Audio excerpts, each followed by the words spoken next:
Welcome. In this screencast, we'll be looking at how to expose RDF data stored in a Sparkle endpoint as RESTful web services using the Linked Data API. Many web developers are used to working with RESTful web services. For example, Twitter, Facebook, and Google all provide different APIs in this fashion. A developer produces a simple GET request or HTTP request, and they get the results back just using standard web protocols. The Linked Data API is a declarative specification, obviously written in RDF, on how to translate these HTTP requests into Sparkle queries and format the resulting responses back. There are a number of implementations of this specification that can interpret these specifications and do this translation on the fly. There's a PHP version called Puella that's available, and there's a version from Epimorphics called LDA. In this screencast, we'll be using LDA. This linked data API approach is great for providing web services data to your end developers. We've used this successfully in the PHACTS project to expose over 2 billion triples from a variety of data sources, all integrated together, into a easy to use API. So this is our API here.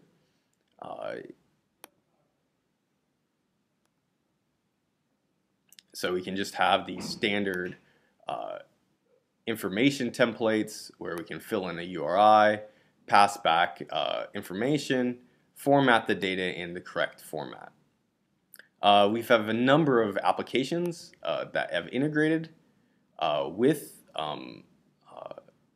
this API, and it makes it a lot simpler for your developers to interact with all this linked data that you have. So what I'd like to show you today is a simple version of a linked data API specification using one of the data sources that we have within OpenFacts, namely WikiPathways. So WikiPathways provides a Sparkle endpoint. It also provides a nice website, wikipathways.org. And pathways are just descriptions of how different biological processes work together. And what we'd like to do is provide a simple API on top of this Sparkle endpoint. So if you'd like to follow along, I've set up a kind of a simple instruction sheet. You can go to github.com/pgrowth/notebook/tree/master/LDA example, and you'll find these instructions that we're going to follow through.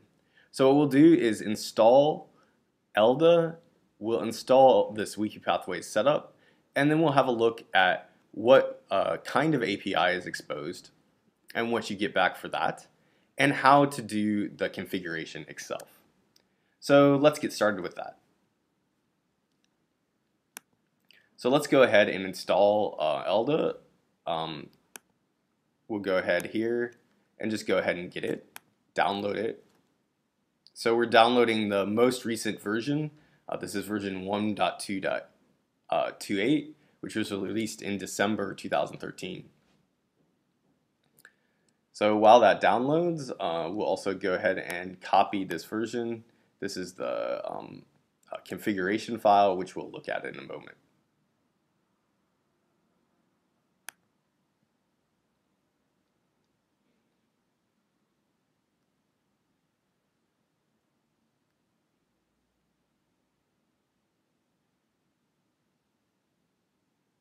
So now LDA is downloaded. We'll go ahead and get the configuration file, and now we'll install LDA. So go ahead and do that. We just go ahead and run it. And this will essentially set up LDA as it's prepared in the LDA Quick Start documentation. This is really nice documentation if you want to get more involved in the linked data API. So we'll go ahead here and kill that, just do Control C. And we're going to run LDA with this specialized WikiPathways linked data specification. So we'll just go into the LDA standalone directory and go ahead and run it java-jar, and make sure to put in the full path to where your configuration file is. In this case, it'll be in my directories.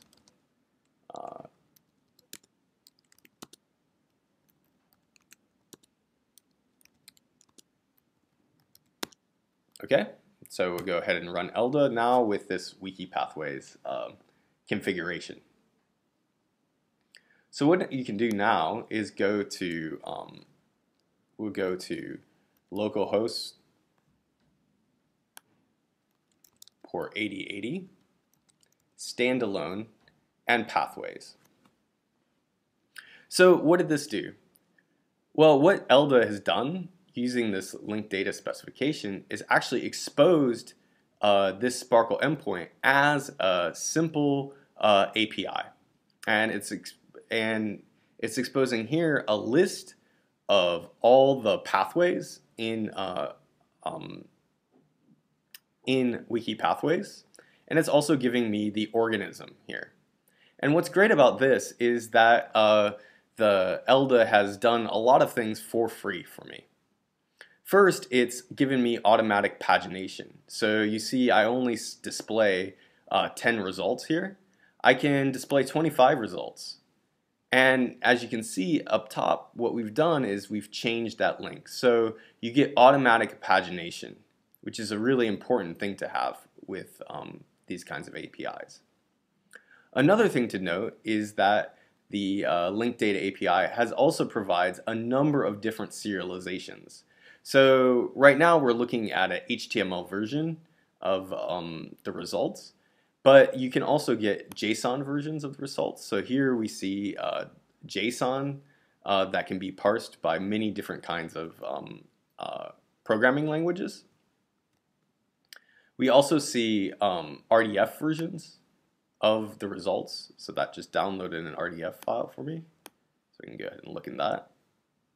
So now we have the RDF version of this result set. We can also get turtle versions and text versions, and that's all being handled by the by LDA based on this configuration file. What we also see is the ability to sort. So here we can sort automatically by title.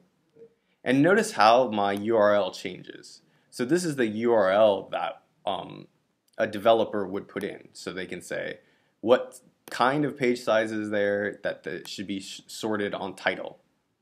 Likewise, we can sort on organism.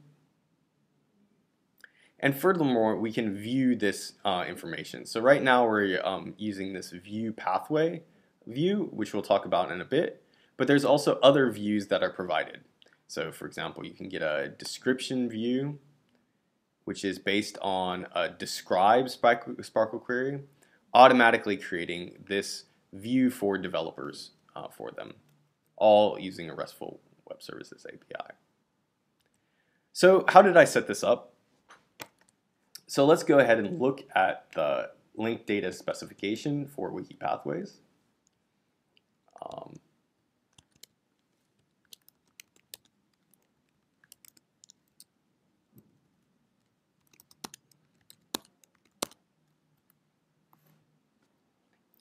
So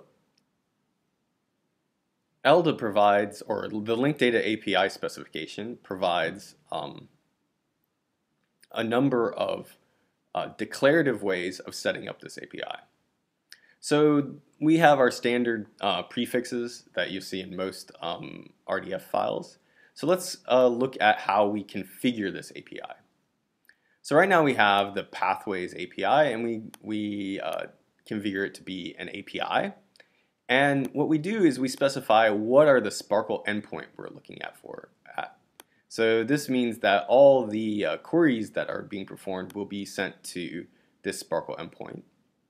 We can also define max page sizes and default pages sizes for lists of things coming back. We also have some defaults for rendering the resulting results that you get back. And we define what's called an endpoint. So an endpoint is an important concept in the linked data API specification. So there are two types of endpoints. One is a list endpoint, and this returns you a list of items. The other is what's called a item endpoint, and this returns a representation of one particular item.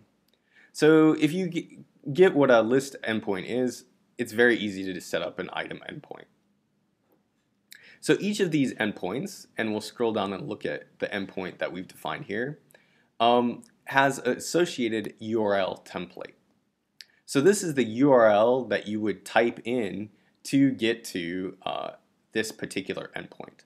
So as we saw here, you typed in pathways/pathways, and you got this result back. So there are two parts of this setting up a particular endpoint. You set up this template, and then you define what's called a selector. So what a selector does is goes and selects which items will be part of your list.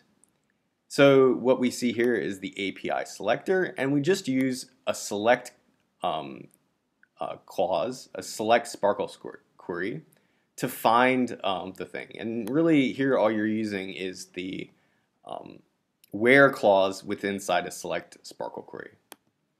So here what we're doing is we're saying find me all the pathways that have a title, right? And that will come back with a list. And then we defined as part of this list endpoint a viewer. And now there are kind of different kinds of viewers as we saw. We saw a basic viewer, a description viewer, and these are viewers that come with the default installation. But here what we've done is defined our own particular viewer. This one we called a viewer of a pathway. So down here we can see our pathway viewer, and we say it's a viewer and we give it a name. And this has a corresponding what's called a template. And you can think of this as the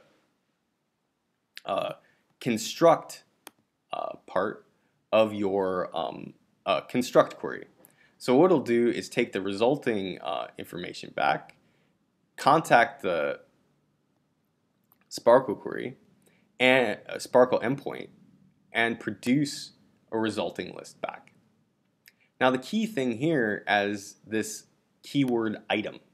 So this special variable name is used throughout the linked data API specification to know that this item is something that you've gotten back from here. And so what we're doing here is saying, okay, return this URL that we got back from our list, and now go ahead and go get its title, the organism that's associated with this particular pathway, and the label for that organism. So that's what we see over here. Now what's nice about this specification is, or at LDA, we can go down and we can actually see the queries that are being constructed. So this is the Sparkle query that we're using to actually identify the items on the page. And you can see how it automatically adds the offset and limit for us. Likewise, this is the viewer Sparkle query that we just talked about.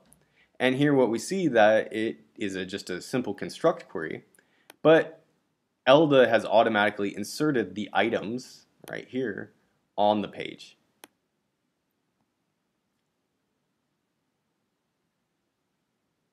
So with that, what we've done is define in a declarative manner this linked data API. And this can be simply used with a number of libraries and installations.